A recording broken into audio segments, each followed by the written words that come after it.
Meski masih menuai kontroversi, RKUHP sah menjadi KUHP baru. Pemirsa, berikut ini ulasan singkat tentang pengesahan RKUHP menjadi KUHP meskipun menuai kontroversi. Ulasan ini disajikan Kantor Hukum Bernard Simamora, SSI, SIP, SH, MHMM, dan rekan, BSDR. Akhirnya, tanggal 6 Desember tahun 2022, Dewan Perwakilan Rakyat, DPR, mengesahkan rancangan Kitab Undang-Undang Hukum Pidana, disingkat RKUHP, menjadi undang-undang meski menuai kritik dari berbagai kalangan. DPR bergeming terhadap protes publik yang menyoalkan sejumlah pasal kontroversial dalam RKUHP dan berpotensi disalahgunakan untuk kepentingan penguasa. Kitab Undang-Undang Hukum Pidana yang berlaku sebelumnya, bahasa Belanda, Wetboek van Strafrecht, umum dikenal sebagai KUH Pidana atau KUHP, adalah peraturan perundang-undangan yang menjadi dasar hukum pidana di Indonesia.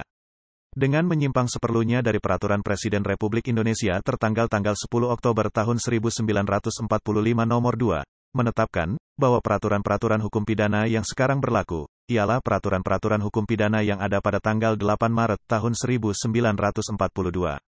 Meski RKUHP masih memuat pasal-pasal kontroversial, DPR berkukuh mengesahkannya menjadi undang-undang, dan yang masih berkeberatan dipersilakan menggugat ke Mahkamah Konstitusi. Wakil Ketua DPR Sufmi Dasko Ahmad menegaskan bahwa lembaganya tak bisa menunda rapat paripurna pengesahan RKUHP menjadi undang-undang setelah pemerintah dan DPR menuntaskan pembahasan pada tingkat I. Tentunya hal ini tidak bisa memuaskan semua pihak dan, karena sudah disetujui pada tingkat 1, saya pikir sudah selesai pembahasannya, ujar Dasko di Kompleks DPR, Senin, tanggal 5 Desember tahun 2022. Ketua Harian DPP Partai Gerindra ini mengatakan DPR dan pemerintah sudah lama membahas RKUHP tersebut. Mereka juga telah mengupas satu persatu pasal-pasal yang dianggap kontroversial dan dikritik oleh kelompok masyarakat sipil. Pemerintah dan DPR mengklaim telah merevisi pasal-pasal kontroversial itu dengan mengakomodasi masukan dari berbagai kalangan. Pasal-pasal kontroversial sudah kami sesuaikan dan memang tidak bisa memuaskan semua pihak, ucap Dasko. Sekretaris Jenderal DPR Indra Iskandar mengatakan Badan Musyawarah DPR sudah mengagendakan pengesahan RKUHP pada Selasa ini. RKUHP yang akan disahkan itu terdiri atas 37 bab dan 624 pasal. RKUHP tersebut merupakan versi tanggal 30 November tahun 2022, yang sudah disetujui Komisi Hukum DPR dan pemerintah pada pembahasan tingkat pertama. Sebelum persetujuan itu, pemerintah sempat 2 kali mengubah draft RKUHP hasil rumusan DPR periode lalu, yaitu pada tanggal 4 Juli dan tanggal 9 November tahun 2022. Koalisi Masyarakat Sipil menyoalkan RKUHP tersebut karena tetap memuat pasal-pasal kontroversial dan mengancam kebebasan masyarakat. Koalisi Masyarakat Sipil mencatat puluhan pasal berbahaya dalam RKUHP, di antaranya pasal 188, 240, dan 256.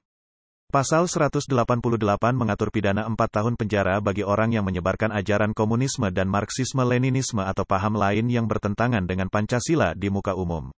Pasal ini dianggap karet karena tidak dijelaskan maksud paham lain yang bertentangan dengan Pancasila, dan tak menyebutkan pihak yang berhak menetapkan suatu paham bertentangan dengan Pancasila. Koalisi Masyarakat Sipil menganggap pasal ini justru menghidupkan konsep pidana subversif seperti di era Orde Baru. Selanjutnya, Pasal 240 mengatur pidana 3 tahun penjara bagi orang yang menghina pemerintah dan lembaga negara. Koalisi Masyarakat Sipil menganggap pasal ini seharusnya dihapus karena pasal penghinaan hanya untuk melindungi orang, bukan institusi. Sedangkan lembaga negara dan pemerintah merupakan objek kritik, yang semestinya tak perlu dilindungi dengan pasal penghinaan.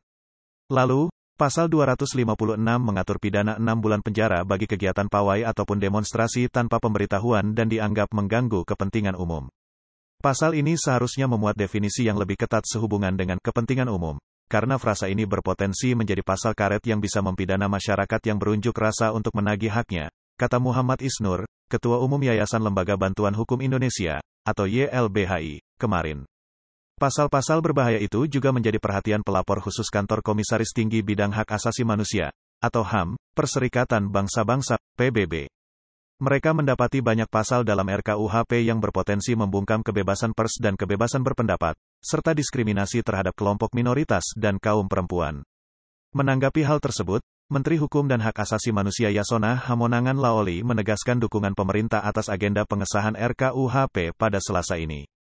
Ia mengatakan pemerintah dan DPR sudah tuntas membahas draft RKUHP dan mensosialisasinya kepada masyarakat. Meski begitu, ia juga mengakui tidak semua pihak menyepakati muatan RKUHP tersebut.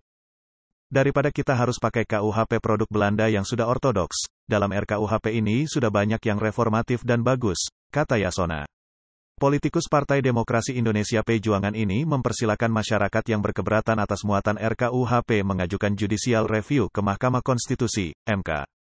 Pakar Hukum Tata Negara dari Universitas Andalas, Ferry Amsari, memberi 3 catatan penting ihwal muatan RKUHP. Pertama, setelah disahkan, KUHP berpeluang digunakan untuk melindungi kekuasaan padahal undang-undang seharusnya melindungi publik dari penyimpangan kekuasaan. Kedua, RKUHP itu dibuat tanpa memperhatikan partisipasi publik yang dilindungi melalui 3 hak.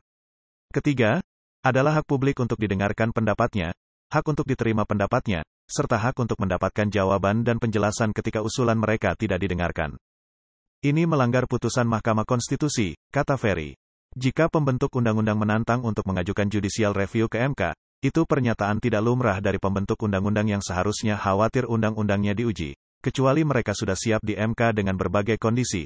Catatan ketiga Ferry adalah undang-undang KUHP akan menjadikan pemerintah sebagai kolonial baru dan berpeluang menempatkan oposisi pemerintah sebagai sasaran dari undang-undang tersebut.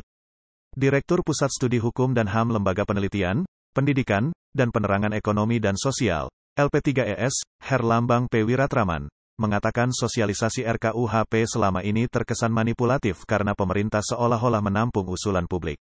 Padahal, kenyataannya, produk legislasi yang dibuat justru menghambat kebebasan hak asasi manusia.